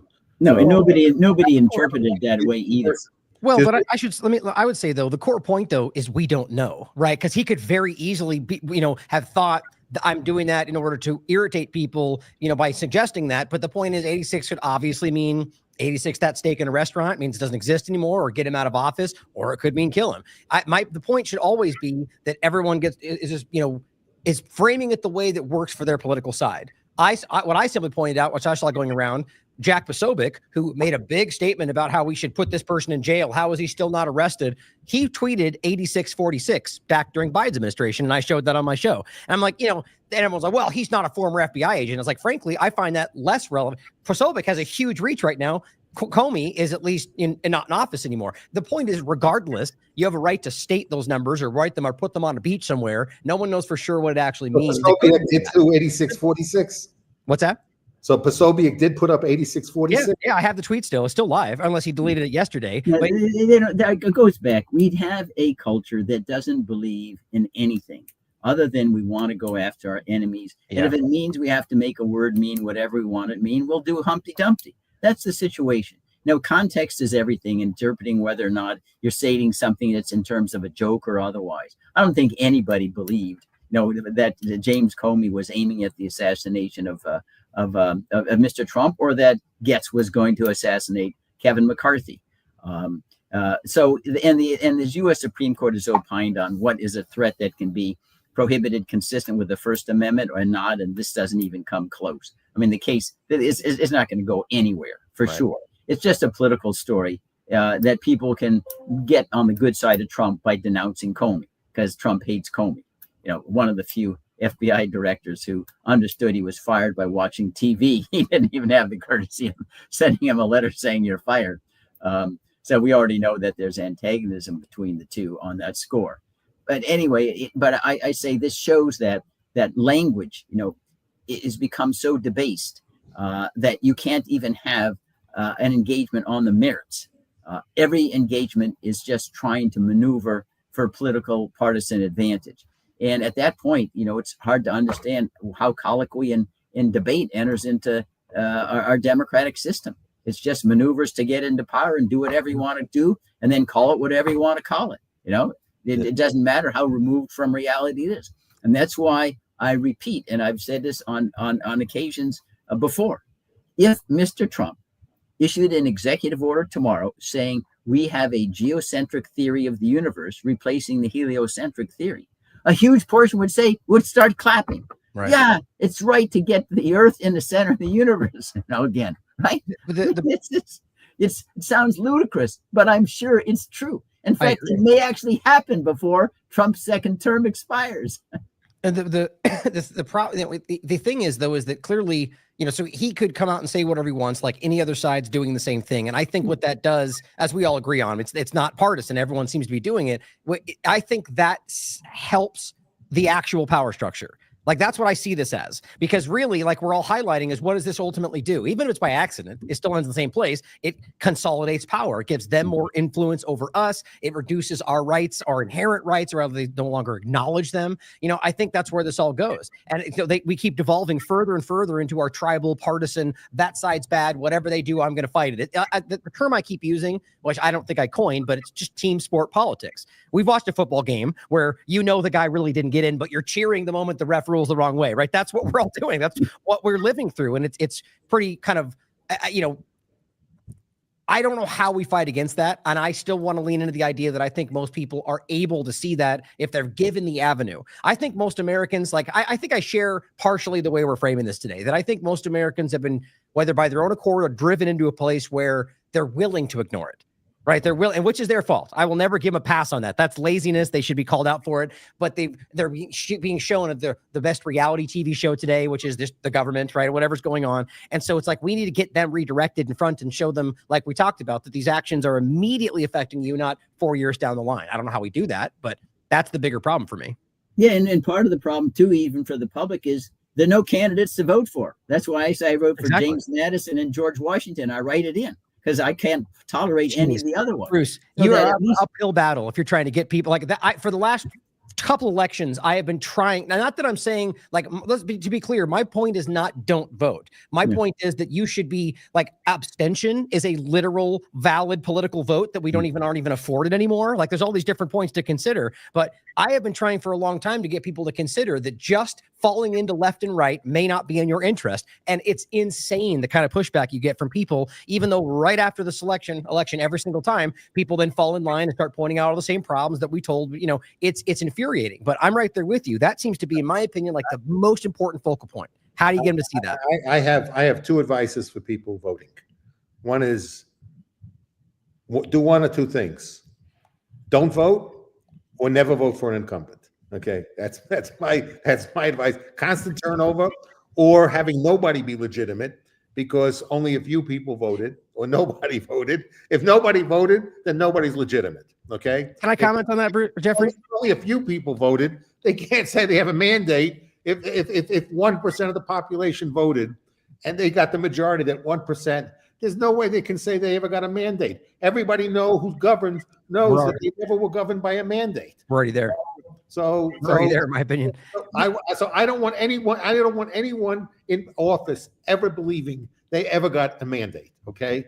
So I think what you said is very important, though. So here's the thing: is that so in case you might think out there that I'm being contradictory by agreeing with what he just said, so it's important to understand. I think there are people out there that choose to just ignore all this because they don't want to care. I don't agree with that. But what Jeffrey said, and what I agree with is that by not voting in that context is, in my opinion, one of the most politically active things you can do. I don't believe that voting today, as it is in a actual representative government, voting is, I think, paramount. But with where our system is today, which is very broken, I think there's a lot of other things you can do that are far more politically active than checking that box every 4 years. Yeah, Wait 1 second. Let me finish real quick. The point is that by not doing so, which I would check abstention if that was still an option, but by not voting out of protest, and I'm sure plenty would disagree with this. What Jeffrey's saying, and I agree with, is that you're making a statement by saying I am politically active, and I disagree with the premise. I think we're being lied to about the choices that are in front of me, or if it's even valid in the first place. And I'm taking a public, loud stance and saying that I'm not doing this because I disagree with it. That's where abstention would come into play if it was allowed. Okay, Bruce, go ahead. Sorry, I just want to lay it out. I think you're neglecting an option, which is the one I exercise. I show up at the polls and I write in James Madison or George Washington. Okay, so it's a signal I'm politically active, but they don't there's count no that way that I'm ever going to vote for an incumbent. but I But can they don't write it count in. that though, Bruce. Now, It the doesn't show second up on a thing- list. That's what I want. I want the abstention list where everyone can see here is 60% of the American population, like Jeff is saying, that's going, I want to do this, but you're not letting me. I abstain. That would be a major movement. I agree with you, but writing George Washington, they just throw this away. It gets disregarded. No, they have to count it. It won't show up on, they have to count it. It'd be very minority. The other thing, Jeffrey, I wanted to take on one of the things, but Jeffrey, let me finish here, and I'll give you the platform here. But Jeffrey, it's too broad to make a categorical statement against a mandate. If I ran, my mandate would be get rid of all this garbage out there through the proper process. It's good to have a mandate to downsize government, to get out of all these stupid wars. It's good to have a mandate to impeach anybody who's going to run roughshod over the Constitution. It depends upon what the mandate is. We've right? only had one person to run on that. That's Ron Paul, and he didn't get very far. So I might have reconsidered voting if Ron Paul had gone further than he did, but he didn't. I might have reconsidered, but I'm not going to the poll to vote against somebody. Yeah. I'm not voting. Right. I'm not voting to give a mandate to the lesser of two evils. Okay. Right. So I vote for somebody I believe in, and if I don't believe in that person, and I don't want to express my support for that person, I'm not going to the polls. Why is that a crazy sentiment? I mean, that seems like such a logical thing to say, and people go crazy for that statement. That, like, if there's literally no option, like, I would agree, write George Washington or make a box and to abstain. But all of those things are the same opinion or same action, in my point. But yet it gets like vitriol in this country. Like you should choose someone you don't agree with because you're supposed to. I think that's lunacy. No, listen, I want to say that with regard to, Jeffrey's observation. Yeah. I mean, listen, I was with Ron Paul's campaign too. I was out there at the Target Center in 2012 Republican convention. But the fact is, okay, he didn't succeed, but you got to keep going back again and again. Brains change at a very slow pace in trying to change opinion. We are where we are now, not because it just happened in the last few years. We've been teaching this empire mentality at least since the Spanish-American War, and running off to the Philippines and Guam and Puerto Rico and saying only white people are entitled to the self-government and stuff like that. Who running for office is articulately expressing a paradigm similar, like because I remember Ron Paul would frequently say he's not a libertarian, he's a constitutionalist. Right. Yes. That's how he described himself, as a constitutionalist. Okay. So he probably was the only person who's run for office that could legitimately call themselves a constitutionalist. So who else? I mean, maybe the one closest to Ron Paul is Massey. Yeah, Thomas Massey. Yeah, I don't know how Massey's going to vote on this the big beautiful bill. That I don't know, because I haven't read him as part of the group of the dissenters, so I'm somewhat confused why he's not part of the Chip Roy and the other 4 or 5 members of Chip Roy's group that has been advocating against the bill. So I'm surprised not to have seen Tom Massey say anything about the big beautiful bill.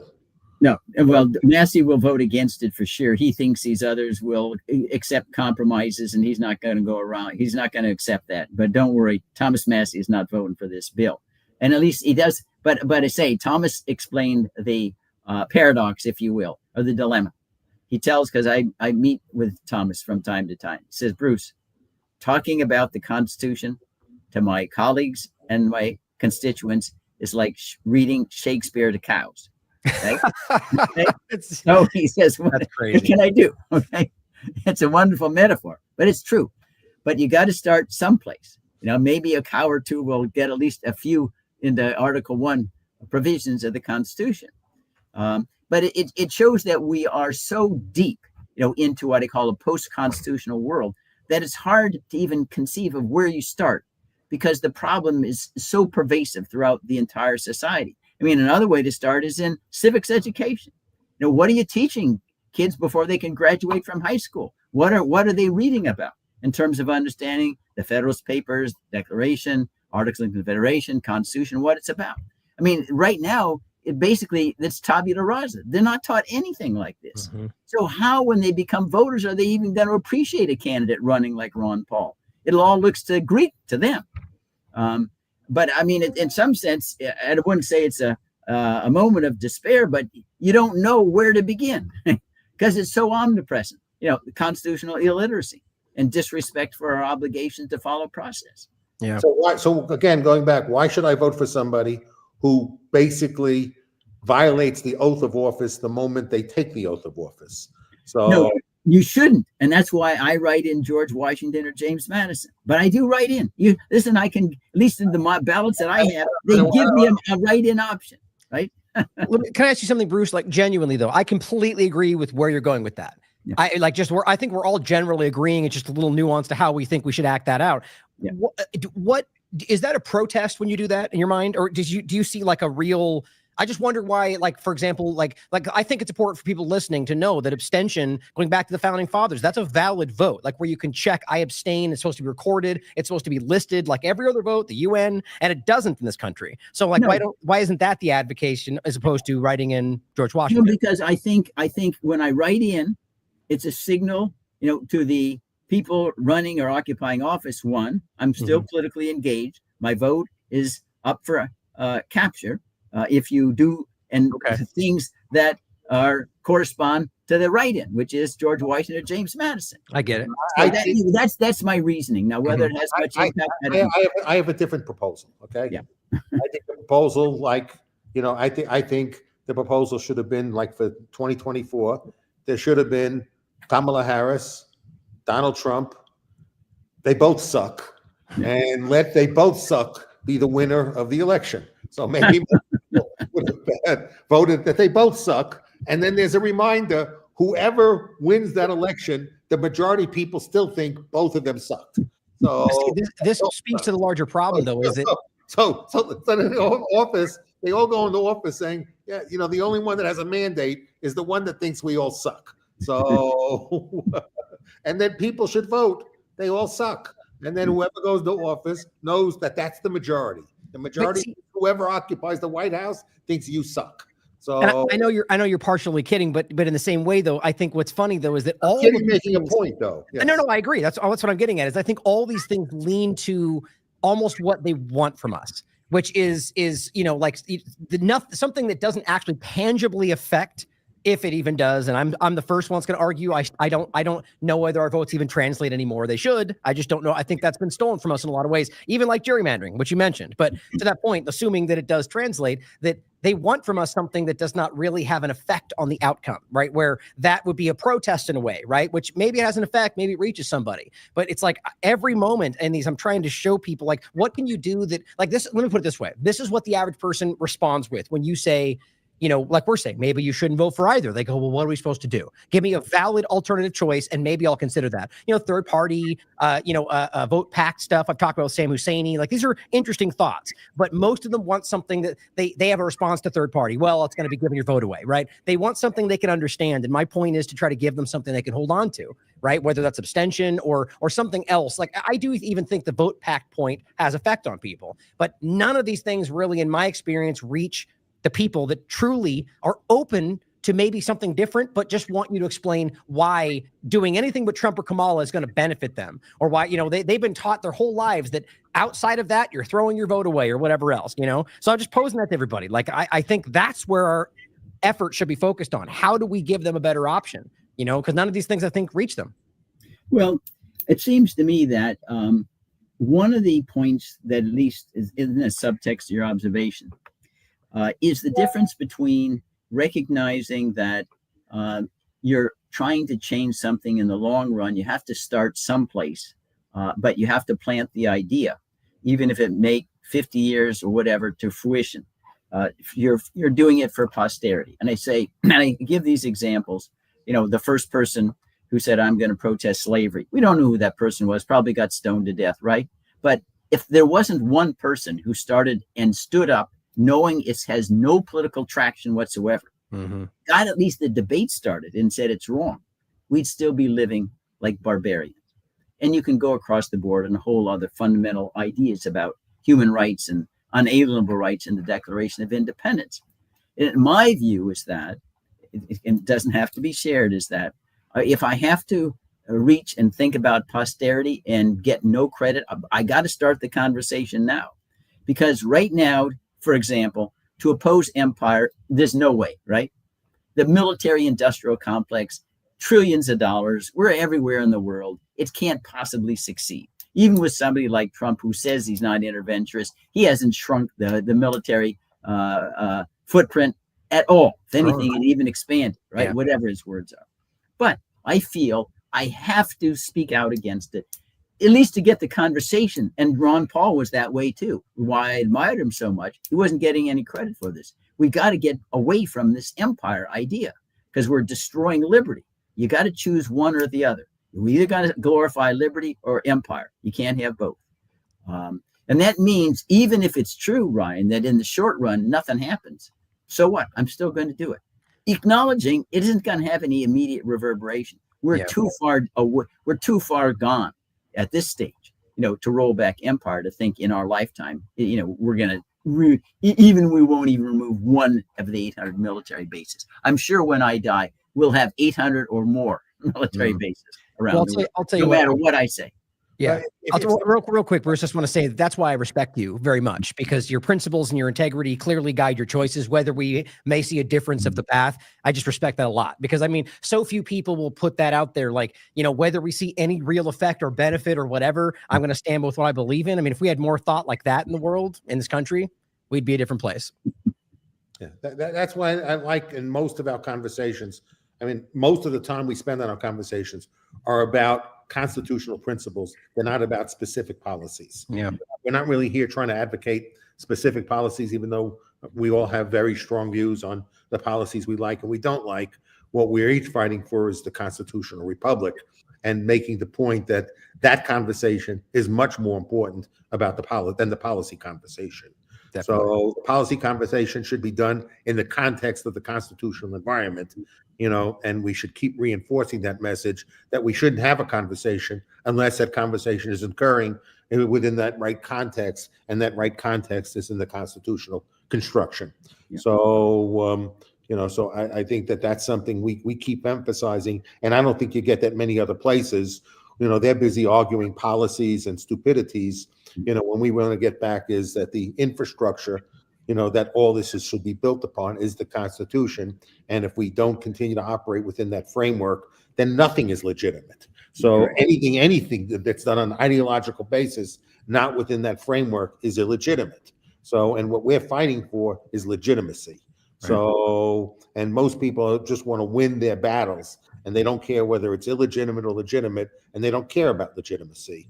And this is what I think makes our conversations, so unique, that it's all about making sure that whatever happens in a way that it's legitimate, that consent has been formed according to the construct that has been designed and agreed upon within our constitutional framework, and that the only way we should change that is through the amendment process. Mm-hmm. So, and that's the only way to figure out, and again, a process under which there's a very broad consent, that we don't want to change the rules of the game unless there's broad consent to do so. And that's what the amendment process. And for a period of time, the country was able to amend the Constitution, and one is able to come up with a number of amendments that got to that consent. And now we seem incapable of doing that. We seem incapable of getting to consent, and as we become more dysfunctional in getting to consent under a constitutional framework, what becomes more appealing is the post-constitutional framework that Bruce discusses. Is people are so frustrated that we can't get to the consent the constitutional way, that more people are beginning to believe that the ends justify the means, and the means are less important because the means are not producing the type of ends that we hope to produce. And so we're now more willing to bypass the means because they're not getting to the ends that we want. So that basically we're discrediting the Constitution, even though that's still the oath of office that everyone takes, is that's their principal responsibility, is not to advocate for any specific policy. They're supposed to advocate for the Constitution, and every act that they have to do has to be consistent with the design of that constitutional framework, and every action they take is only legitimate if it's done within the context of that framework. Yeah, Jeffrey, I'd just like to make this observation of how unique and revolutionary was our Declaration of Independence, and the sentiments that you've just so nobly expressed here. It was the first time in the history of the world, up until July 4, 1776, every single dispensation was founded on the principle of the strong do what they can, the weak suffer what they must. That was the principle. Every single government, that was the principle. And we said, no, that's not civilization. There are unalienable rights. And it shows that we were clearly exceptional in making really a true break in history in service of having a government founded on this new principle. But we're losing it because we've forgotten. We decided, wait a minute, we're forgetting, where we came from, so we don't know where the heck we're going. And that's why we have to instill in our civics textbooks, in the lectures, and the kids, this is what makes us different. Not because we can go abroad in search of monsters to destroy, not because we can throw drones everywhere in the world and kill people we want, because we celebrate liberty and the rule of law and self-government. We don't do the strong do what they can and the weak suffer what they must. That's the standard of the law of the jungle. And we went away from that. I can't, and it's just appalling to me to see how our civics programs basically have disappeared. They are zero out there. And that's why I can say with confidence, the civics test that an immigrant must pass to become naturalized, most Americans would flunk. Yeah, sadly. And Bruce, and we've had this conversation in our chat that we do amongst ourselves.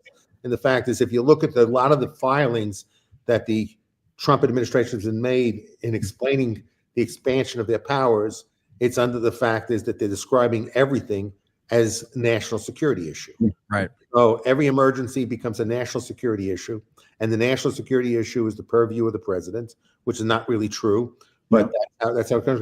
I did a podcast previous to this one, and I tried to make the point, and maybe I simplified it too much, but I'll make it again, Bruce, and so you and both Ryan can comment on it. But Jefferson said that basically the only responsibility for the president was really foreign affairs. That everything else was either for the federal government or the state and local governments, either done by Congress or the state and local government. But the president's responsibility was very limited and limited to foreign. But then if you've been thinking about what the president's role in foreign policy is, that's very limited because ultimately the president can go speak to people. But if I have a failed conversation, if I want to go to war, I have to get a declaration from Congress. If I have a successful conversation, that produces a treaty, and I have to go back to Congress. Okay. If I think there's another issue associated with a dysfunctionality in the economic relationship, and I want to go to tariffs, I have to go to Congress. So basically, all I have is I'm the person who gets to go and represent the American public in a conversation. But the product of that conversation, every conversation has to then go back to Congress for their congressional support if any action is taken as a product of that conversation.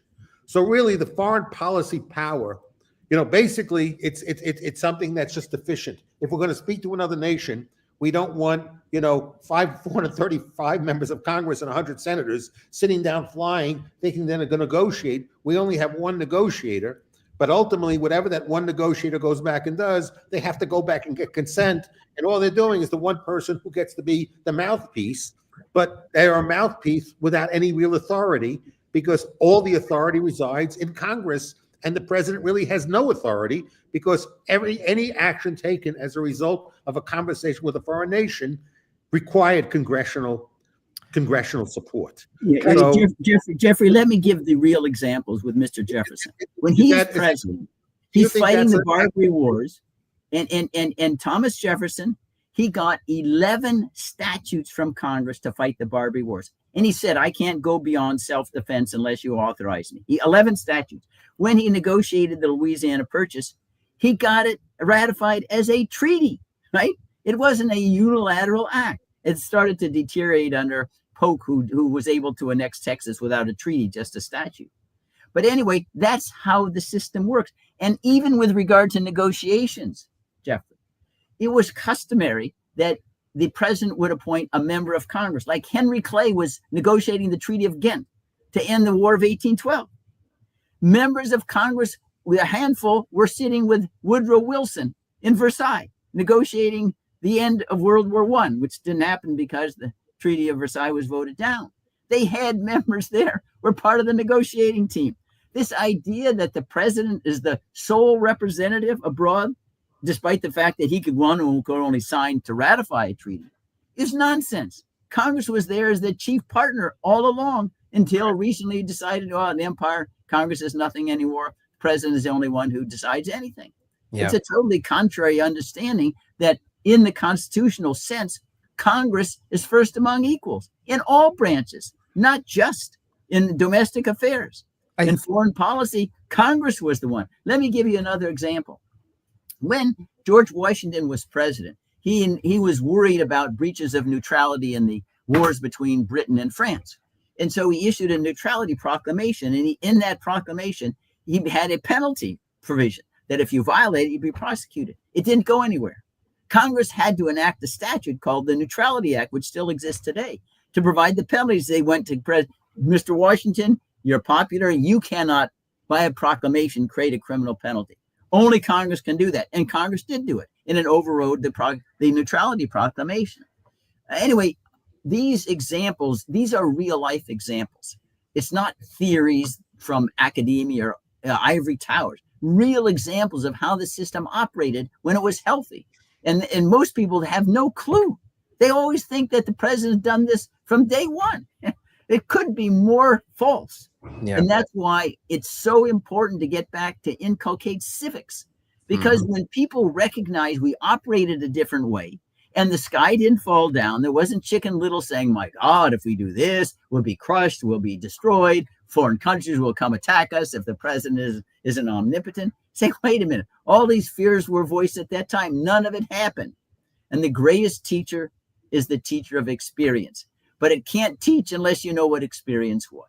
Yeah. Well, to my comment on that first is Bruce is the expert here, clearly. So my comment is just going to be my interpretation of this. But I think what's interesting is the way I see that is, that it is exactly the way that that's supposed to work if it was functioning properly. Like Bruce said, is that really that the president is elected, as we're supposed to understand it, and would go around and conduct those things. And so he would have that authority, right? So he's the one formulating what ends up being discussed and voted on, or rather his administration, rather.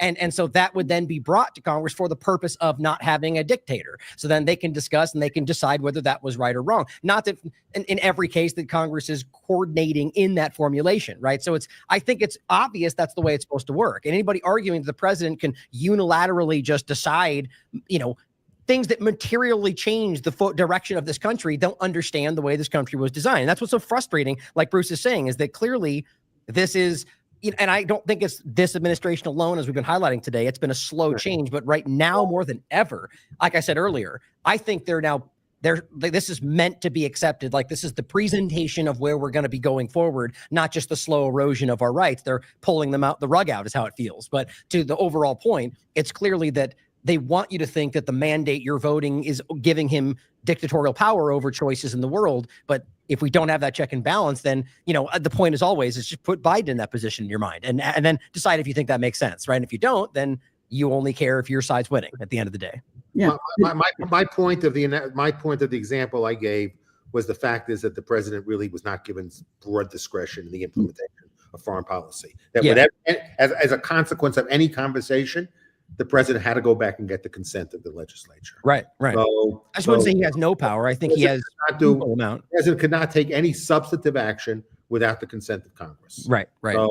So, but my only, but to amplify on Jeffrey's point, but I think it's important to give real life examples. It's not just theories written down in textbooks. This is how it in fact did operate, and we didn't collapse. The system worked. We tested, the real world experience with the theories, and we said, hey, it does work the way it's supposed to. As recently as the United Nations Charter, there were several members of Congress that were negotiating at Dumbarton Oaks to come up with the UN Charter because the president was worried. Well, Woodrow Wilson only had one member, and he didn't have Henry Cabot Lodge over in Paris negotiating the Versailles Treaty. It went down the tubes. Now, but today it is inconceivable that a member of Congress would be accompanying Trump or Biden or Clinton anywhere to negotiate anything. The idea of a co-equal branch on this, it's out the window. It isn't even part of the conversation. Yet as recently as 1945, the members of Congress were the large architects of the United Nations Charter. And it makes sense that you wouldn't want to send the leader of the country overseas to a hostile, like that makes sense that you would keep him in the United States and send people as your representatives. I think all of it comes back to the idea that they're trying to instill in the minds of the people that aren't informed about the reality of this, that he is a dictator. But don't call him that. It's a democracy, but you give him those powers. That's what it comes down to. How many people now can the president have killed through use of military force and not require the consent of Congress? Yeah. So I think if the President Trump or whomever else ordered up a nuke and sent it over to Iran and said, well, this is a limited military response, military action, on a threat that I deemed was imminent, that Congress would probably say, oh, well, okay, it's okay with me. So, and then if Congress decided to go to the court and say, we want to stop it, and then Trump could say, well, it's now outside U.S. borders, so I have no ability to stop it from continuing to go wherever it go, because it's no longer in your jurisdiction to comment on. I mean, really, you think about the principles that have been established. Right. That's how absurd it is right now. Right. But I want to go back, Jeffrey and Ryan. This is then big with Trump. That is exactly what we witnessed with Harry Truman in the Korean War. There were 3 million Chinese involved. We almost had nuclear weapons, as Douglas MacArthur wanted to bomb across the Yalu River. Millions of people died. Harry Truman said it was a police action, and Congress never did anything. Nothing. We already know. And if you can say that if the Korean War wasn't a war in the constitutional sense, yeah, Hiroshima and Nagasaki, blow up anything you want. There were 3 million Chinese fighting in that war, never declared. Right. And we destroyed North Korea. MacArthur wanted to put radioactivity in all the North Korean lands so it'd be like a Carthaginian peace for the next 100 years. That's not a war. Millions died. We're very, very, very close to that, whether it's Iran or multiple examples. And that's all we would hear, right? They would be laying out the precedents of how this is not the same thing. And we've seen it over and over. I mean, that's actually an interesting question. And we could maybe end on this because I do have to go in about 10 minutes or so. But the point is, if a precedent is set in our system, like even a repeated precedent, and yet it's unconstitutional, where does that leave us? Because, we get it all the time. It's a precedent-based system. And, but that's not technically the reality when it comes to the Constitution, right? So how do you see that, Bruce? No, unless Congress steps up and exercise the impeachment power at these levels, it's a scrap of paper.